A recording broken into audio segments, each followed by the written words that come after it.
So ito yung binding, machine natin yung sa tawag dito sa ating RCPC5 culvert, no? Dito tayo nagbi-bend.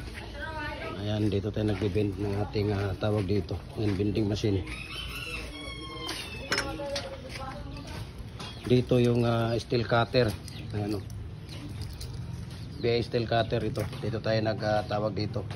Nagka-cutting ng mga maliliit na ano. Yan yung tools natin dito sa paggawa. Ano, 24 inches na shoes. Yan. Pero pa isa, oh. Dito tayo sa fabrication sa ating RCPC5 culvert, no. Binukod namin dahil kailangan malaki ang space dito eh.